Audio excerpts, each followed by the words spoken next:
السلام علیکم دوستو، آج میں تھوڑی چہل قدمی کے لیے قریبی پارک گیا۔ جیسے ہی گیٹ سے اندر داخل ہوا تو عجیب منظر دیکھا۔ ہر درخت، ہر سائیڈ والے بینچ پر لڑکی لڑکا ایسے سر جوڑ کے باتیں کر رہے تھے جیسے ذرا سا سر ہٹانے پر سگنل پرابلم ہو جائے گا۔ ایک میں پارک میں اکیلا گھوم رہا تھا اور شرمندگی محسوس کر رہا تھا۔ کبھی کبھی کوئی سر اٹھا کر ہلکی سی جھلک میری طرف دیکھ لیتا۔ میں نے پورے پارک کا چکر لگایا۔ میں کینٹین پہ رکا اور چائے کا آرڈر دیا۔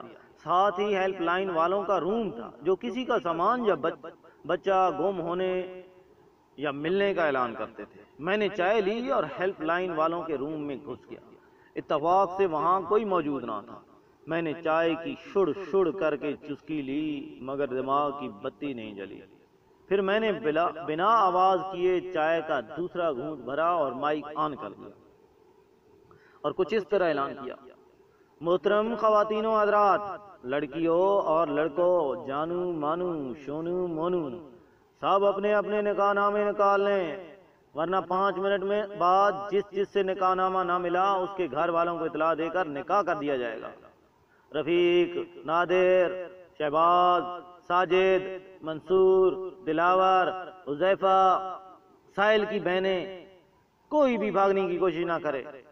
حالانکہ جو میں نے نام لیے ہیں کسی کو بھی نہیں جانتا۔ ابھی میں نے بینک بند بھی نہیں کیا تھا کہ ہر طرف سے لڑکے لڑکیاں بھاگ کر گیٹ کی طرف جانے لگے۔ کچھ دیواروں سے کودنے لگے۔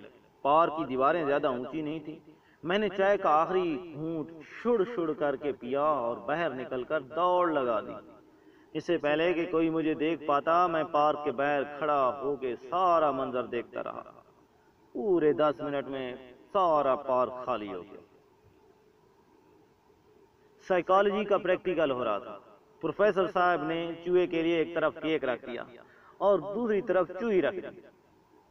چوہا فوراً کیک کی طرف لپکا۔ پروفیسر نے کیک کو بدل کر بریڈ رکھی تو چوہا بریڈ کی طرف لپکا۔ اسی طرح مختلف قسم کے کھانے بدل بدل کر دیکھے گئے مگر چوہا ہر دفعہ کھانے کی طرف ہی بھاگا۔ پروفیسر طلباء کی طرف سنجیدگی سے دیکھتے ہوئے بولا: بس ثابت ہو گیا کہ بھوک ہی سب سے بڑی کمزوری ہے۔ کلاس روم کے آخر سے بیک بینچر کی آواز آئی: سر ایک دفعہ چوہی بدل کر رکھ دیں، ہو سکتا ہے یہ اس کی بیوی ہو۔